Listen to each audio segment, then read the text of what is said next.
세상은 각박해지고 경쟁은 치열해지고 많은 사람들이 가족의 의미에 대해서 더 많이 생각하는 것이 바로 이 즈음입니다. 그런데 이제 가족 사랑의 대명사처럼 됐던 엄태웅 씨가 어제 나온 소식 때문에 좀 난처하게 됐는데요. 그러나 좀 뭔가 아리송한 장면이 하나둘씩 등장하고 한다고 합니다. 이도영 차장, 네. 정리 좀 해주십시오. 예, 뭐 몇 가지 의문점들이 뭐 속속 나오고 있는데요. 가장 큰 것은 경찰 쪽에서 나온 이야기입니다. 첫 번째로는 그 고소 대상자가 엄태웅이 아닐 수도 있다. 즉, 이 고소를 한 여성이 나를 네. 성폭행한 사람이 엄태웅이다라고 지적을 해서 고소를 했는데 네. 사실 알고 보면 엄태웅 씨가 아닐 수도 있다. 이런 의문점이 나오고 있는 겁니다. 네.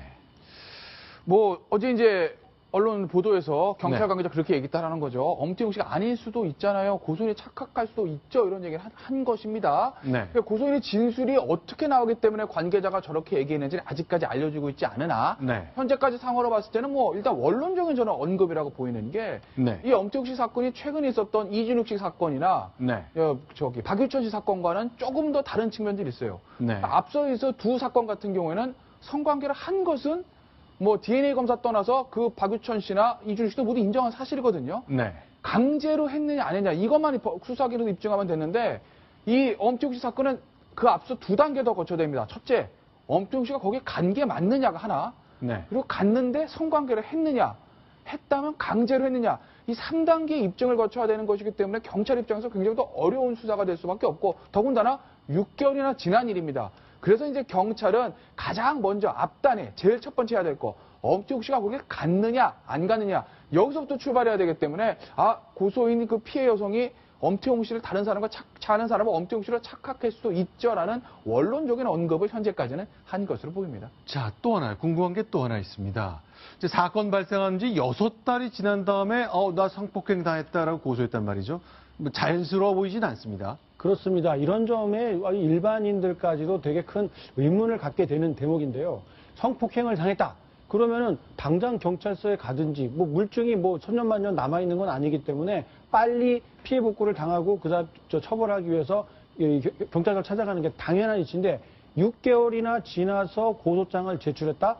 이거 뭔가 뭐 협의를 하거나 뭔가 성폭행이 아닌데 뭘 만들어 보려고 하다가 잘 속뜻대로 안 되니까 고소를 한 거 아니냐. 이런 식의 추정이 가능한 대목이거든요. 네, 현재 그 고소를 한 그 여성과 관련해서는 하나둘씩 관련된 얘기가 나오는데 사기 혐의로 구속 수감돼 있다. 이건 어제부터 나왔던 얘기잖아요. 예, 이 여성이 이제 유흥업소 종업원 출신이었던 것 같은데 유흥업소 네. 종업원들이 유흥업소에서 일할 때 소위 말하는 선불금이라는 거를 받는 경우도 있습니다. 네. 성금으로 얼마를 주면 내가 열심히 일을 해서 여기서 갚겠다. 이런 식으로 얘기를 하는 건데 선불금을 업소한테 얘기해서 받아놓고서는 그것을 일을 하지 않고 도망갔다는 거죠. 이게 네. 한 번에 한 600만 원 정도에서 한 유흥업소 7곳, 그래서 한 총액 3,300만 원을 받고 달아낸 혐의를 받고 있는데, 그래서 법원에서 봤을 때 3,300만 원 액수가 큰 액수는 아니지만 어떤 6곳, 7곳 정도의 동종의 피해가 반복됐기 때문에 지금 사기죄로 징역 8개월을 선고를 한 것이고 수감 사흘 만에 이제 성폭행 고소를 한 건데 저 네. 부분이 아마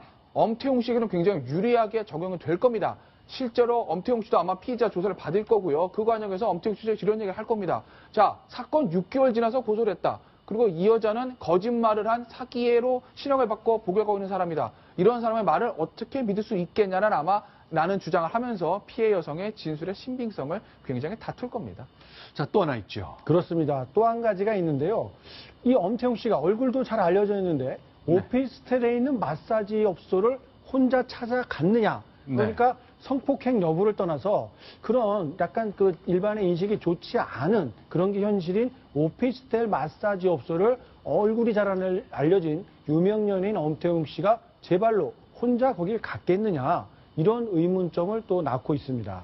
자, 하나 더 보겠습니다. 이번엔 네 번째 의문점. 사실은 이런 내용들이 엄태웅 씨가 혹시 무고된 것 아니냐라는 생각을 떠올리게 합니다만 아직 뭐 확인된 건 없습니다만 합리적인 의심을 좀 할 수 있는 대목들이 있긴 있습니다. 자, 하나 더 있죠. 그렇습니다. 네 번째로는요. 그 찾아간 업소 좋다. 갔다고 쳐도 네. 이게 정상적으로 흔히 말하는 성매매 이런 것들을 하는 업소냐 아니면 그 피해 고소한 여성이 주장하는 것처럼 우리는 성매매 업소가 아니라 정상적인 영업을 하는 마사지 업소다. 과연 어느 쪽의 말이 맞는 것인지 이런 논란도 계속 나오고 있는 중입니다. 네. 일단 지금 보시는 고소장의 내용인데 올해 1월에 일하고 있던 성남분당의 오피스텔 마사지 업소에 엄태웅이 찾아와 성폭행했다. 우리 업소는 성매매나 마사지 업소가 아니다. 이렇게 얘기를 하고 있는데 사실은 저기가 이제 성매매 업소라고 하게 되면 네. 만약입니다. 만약 네. 성매매 업소라고 하게 되면 엄태웅 씨가 저기 만약에 찾아가서 어떤 뭐 성매매를 했다고 했을 때 성폭행 혐의는 굉장히 줄어들 수가 있는 것이죠. 네. 왜냐하면 그렇게 되면 돈을 주고 성매매가 되는 것이기 때문에 성폭행은 없어지고 이제 성매매 쪽으로 옮겨갈 것인데 그런데 과연 저기가 이제 성매매 업소가 맞느냐 아니면 정말 마사지만 하는 업소냐에 대해서는 좀 다툼이 있을 수는 있을 겁니다. 경찰 입장에서는 분당경찰서고 거기가 분당 관할이기 때문에 아마 저 업소가 어떤 형태의 업소인지는 이미 다 파악을 했을 겁니다. 그렇기 때문에 조금만 지켜보면 저 부분에 대한 얘기는 좀 나올 것 같은데요. 글쎄요, 수사 결과가 어떻게 될지는 모르겠지만 현재까지 제 추측으로는 결국에는 아마 저 엄태웅 씨는 무혐의가 나올 거예요. 왜냐하면 이미 6개월이 지난 얘기고 지금 성관계를 가졌는지 안 가졌는지 뭐 정액 반응한다고 해서 나오는 것도 아니고요. 네. 더군다나 엄태웅 씨가 저 오피스텔을 방문했느냐 안 방문했느냐는 사실은 오피스텔 입구 같은데 CCTV를 보면 되는 건데 네. 이미 6개월이 지났기 때문에 CCTV가 남아있을 리가 없거든요. 아, 6개월 정도는 보관을 안 합니까? 대부분 그 CCTV가 지워지고 하기 때문에 그 6개월 정도면 아마 남아있기 쉽지는 않을 겁니다. 그렇기 네. 때문에 지금 엄태웅 씨가 저기를 방문해서 성관계를 가지고 그것을 강제로 했다는 이 3단계를 현재 상황에서 경찰이 모두 입증하기에는 굉장히 쉽지 않아요. 그래서 엄태웅 씨 저는 어떤 형태로든지 결국 무혐의로 귀결될 가능성이 한 90% 이상이라고 봅니다. 자, 그럼 김태현 변호사 이제 90% 이상이라고 숫자까지 얘기해 주셨는데 그런데 좀 궁금한 게 있습니다. 그렇다면 엄태웅 씨의 반응인데 무슨 소리입니까? 이건 이렇고 저건 저래서 아닙니다라고 반응이 나와야 될 것 같은데 또 그렇지는 않단 말이죠. 예, 이런 것 때문에 많은 분들이 또, 뭐 혐의 사실상 인정한 거 아니야. 뭐 이런 식의 반응을 보이는 분들도 있습니다만, 네. 또 잘 좀 차분하게 생각을 해보면, 엄태웅 씨 쪽에서는 정말 사실 무근이고 내가 아무런 죄가 없는데 일부러 뭔가 조목조목 거기에 대해서 그날 뭘 했고 이렇게 말을 하면 할수록 뭔가 좀 다른 게 있는데 라면서 두 번째, 세 번째 추가 곁가지 같은 의혹들이 불거지는 것, 이런 것들을 차단하기 위해서 일단 성매매 같은 거, 성폭행 같은 거 없었다라고만 가장 큰 혐의에 대해서 부인하는 반응을 보이고 그 이외에 대해서는 구체적인 내용을 전혀 말하지 않고 있는 것으로 보입니다. 자, 그렇다 하더라도 이제 가족에 대한 사랑, 이런 것에 대한 상징처럼 되어있는 엄태웅 씨의 이런 성폭행 논란 자체도 이제 집안으로서는 굉장히 부담스러울 텐데, 친누나가 가수 엄정화 씨잖아요. 그 가족 얘기를 좀 들어봤습니다. 이렇게 설명할 수 있습니다. 가족여행을 간 상태에서 이 보도를 보고서 너무 충격을 받았다고 그러고, 엄정화 씨가 가족들을 다 불러 모아서 가족 회의를 하기 위한 소집을 했다. 자, 가족 여행을 해외로 간 모양이군요. 자, 이런 것 때문에 가족들 이제 당황한 가운데 일단 계속 가족회의를 소집해서 대응한다고 하는데 결국 이것도 증거를 통해 확인하는 것 방법밖에 없겠는데요. 시간이 좀 지났습니다. 6개월 전 상황인데 경찰은 어떤 결론을 낼지 또 소개해 드리도록 하겠습니다.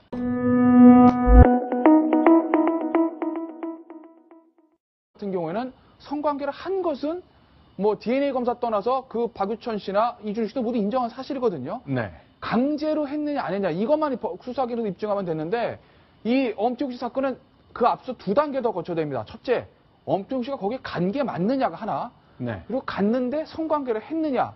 했다면 강제로 했느냐. 이 3단계 입증을 거쳐야 되는 것이기 때문에 경찰 입장에서 굉장히 더 어려운 수사가 될 수밖에 없고 더군다나 6개월이나 지난 일입니다. 그래서 이제 경찰은 가장 먼저 앞단에 제일 첫 번째 해야 될 거 엄태웅 씨가 거기에 갔느냐 안 갔느냐 여기서부터 출발해야 되기 때문에 고소인 그 피해 여성이 엄태웅 씨를 다른 사람과 다른 사람은 엄태웅 씨를 착각할 수도 있죠라는 원론적인 언급을 현재까지는 한 것으로 보입니다. 자, 또 하나 궁금한 게 또 하나 있습니다.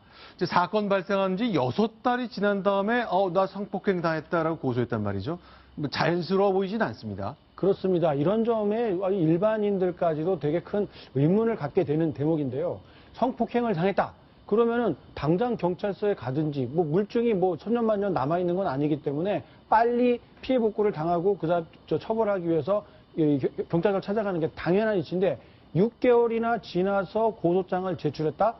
이거 뭔가 뭐 협의를 하거나 뭔가 성폭행이 아닌데 뭘 만들어 보려고 하다가 잘 속뜻대로 안 되니까 고소를 한 거 아니냐. 이런 식의 추정이 가능한 대목이거든요. 네, 현재 그 고소를 한 그 여성과 관련해서는 하나둘씩 관련된 얘기가 나오는데 사기 혐의로 구속 수감돼 있다. 이건 어제부터 나왔던 얘기잖아요. 예, 이 여성이 이제 유흥업소 종업원 출신이었던 것 같은데 유흥업소 종업원들이 유흥업소에서 일할 때 소위 말하는 선불금이라는 거를 받는 경우도 있습니다. 네. 성금으로 얼마를 주면 내가 열심히 일을 해서 이것을 갚겠다. 이런 식으로 얘기를 하는 건데 선불금을 업소한테 얘기해서 받아놓고서는 그것을 일을 하지 않고 도망갔다는 거죠. 이게 네. 한 번에 한 600만 원 정도에서 한 유흥업소 7곳, 그래서 한 총액 3,300만 원을 받고 달아낸 혐의를 받고 있는데, 그래서 법원에서 봤을 때 3,300만 원 액수가 큰 액수는 아니지만 어떤 6곳, 7곳 정도의 동종의 피해가 반복됐기 때문에 지금 사기죄로 징역 8개월을 선고를 한 것이고 수감 사흘 만에 이제 성폭행 고소를 한 건데 저 네. 부분이 아마 엄태웅 씨에게는 굉장히 유리하게 적용이 될 겁니다. 실제로 엄태웅 씨도 아마 피의자 조사를 받을 거고요. 그 과정에서 엄태웅 씨가 이런 얘기를 할 겁니다. 자, 사건 6개월 지나서 고소를 했다. 그리고 이 여자는 거짓말을 한 사기로 신형을 받고 복역하고 있는 사람이다. 이런 사람의 말을 어떻게 믿을 수 있겠냐는 아마 라는 주장을 하면서 피해 여성의 진술의 신빙성을 굉장히 다툴 겁니다. 자, 또 하나 있죠. 그렇습니다. 또 한 가지가 엄태웅 씨가 저기 만약에 찾아가서 어떤 뭐 성매매를 했다고 했을 때 성폭행 혐의는 굉장히 줄어들 수가 있는 것이죠. 네. 왜냐하면 그렇게 되면 돈을 주고 성매매가 되는 것이기 때문에 성폭행은 없어지고 이제 성매매 쪽으로 옮겨갈 것인데 그런데 과연 저기가 이제 성매매 업소가 맞느냐 아니면 정말 마사지만 하는 업소냐에 대해서는 좀 다툼이 있을 수는 있을 겁니다. 경찰 입장에서는 분당 경찰서고 거기가 분당 관할이기 때문에 아마 저 업소가 어떤 형태의 업소인지는 이미 다 파악을 했을 겁니다. 그렇기 때문에 조금만 지켜보면 저 부분에 대한 얘기는 좀 나올 것 같은데요. 글쎄요, 수사 결과가 어떻게 될지는 모르겠지만 현재까지 제 추측으로는 결국에는 아마 저 엄태웅 씨는 무혐의가 나올 거예요. 왜냐하면 이미 6개월이 지난 얘기고 지금 성관계를 가졌는지 안 가졌는지 뭐 정액 반응한다고 해서 나오는 것도 아니고요. 네. 더군다나 엄태웅 씨가 저 오피스텔을 방문했느냐 안 방문했느냐는 사실은 오피스텔 입구 같은데 CCTV를 보면 되는 건데 네. 이미 6개월이 지났기 때문에 CCTV가 남아있을 리가 없거든요. 아, 6개월 정도는 보관을 안 합니까? 대부분 그 CCTV가 지워지고 하기 때문에 그 6개월 정도면 아마 남아있기 쉽지는 않을 겁니다. 그렇기 네. 때문에 지금 엄태웅 씨가 저기를 방문해서 성관계를 가지고 그것을 강제로 했다는 이 3단계를 현재 상황에서 경찰이 모두 입증하기에는 굉장히 쉽지 않아요. 그래서 엄태웅 씨 저는 어떤 형태로든지 결국 무혐의로 귀결될 가능성이 한 90% 이상이라고 봅니다. 자, 그럼 김태현 변호사. 있는데요. 이 엄태웅 씨가 얼굴도 잘 알려져 있는데 오피스텔에 있는 마사지 업소를 혼자 찾아갔느냐. 그러니까 성폭행 여부를 떠나서 그런 약간 그 일반의 인식이 좋지 않은 그런 게 현실인 오피스텔 마사지 업소를 얼굴이 잘 알려진 유명 연예인 엄태웅 씨가 제 발로 혼자 거길 갔겠느냐. 이런 의문점을 또 낳고 있습니다. 자, 하나 더 보겠습니다. 이번에 네 번째 의문점. 사실은 이런 내용들이 엄태웅 씨가 혹시 무고된 것 아니냐라는 생각을 떠올리게 합니다만 아직 뭐 확인된 건 없습니다만 합리적인 의심을 좀 할 수 있는 대목들이 있긴 있습니다. 자, 하나 더 있죠. 그렇습니다. 네 번째로는요. 그 찾아간 업소 좋다. 갔다고 쳐도 네. 이게 정상적으로 흔히 말하는 성매매 이런 것들을 하는 업소냐 아니면 그 피해 고소한 여성이 주장하는 것처럼 우리는 성매매 업소가 아니라 정상적인 영업을 하는 마사지 업소다. 과연 어느 쪽의 말이 맞는 것인지 이런 논란도 계속 나오고 있는 중입니다. 네. 일단 지금 보시는 고소장의 내용인데 올해 1월에 일하고 있던 성남분당의 오피스텔 마사지 업소에 엄태웅이 찾아와 성폭행했다. 우리 업소는 성매매나 마사지 업소가 아니다. 이렇게 얘기를 하고 있는데 사실은 저기가 이제 성매매 업소라고 하게 되면 만약입니다. 만약 성매매 업소라고 하게 되면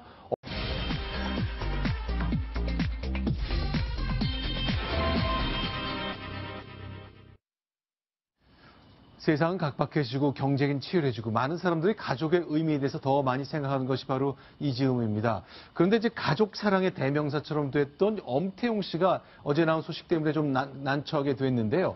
그러나 좀 뭔가 아리송한 장면이 하나둘씩 등장하고 한다고 합니다. 이도영 차장. 네. 정리 좀 해주십시오. 예, 뭐 몇 가지 의문점들이 뭐 속속 나오고 있는데요. 가장 큰 것은 경찰 쪽에서 나온 이야기입니다. 첫 번째로는 그 고소 대상자가 엄태웅이 아닐 수도 있다. 즉, 이 고소를 한 여성이 나를 성폭행한 사람이 엄태웅이다라고 지적을 해서 고소를 했는데 사실 알고 보면 엄태웅 씨가 아닐 수도 있다. 이런 의문점이 나오고 있는 겁니다. 뭐 어제 이제 언론 보도에서 경찰 네. 관계자 그렇게 얘기했다라는 거죠. 엄태웅 씨가 아닐 수도 있잖아요. 고소인이 착각할 수도 있죠. 이런 얘기를 한 것입니다. 네. 그러니까 고소인의 진술이 어떻게 나오기 때문에 관계자가 저렇게 얘기했는지는 아직까지 알려지고 있지 않으나 네. 현재까지 상황으로 봤을 때는 뭐 일단 원론적인 저는 언급이라고 보이는 게 네. 이 엄태웅 씨 사건이 최근에 있었던 이준욱 씨 사건이나 네. 박유천 씨 사건과는 조금 더 다른 측면들이 있어요. 네. 앞서 있어 두 사건 같은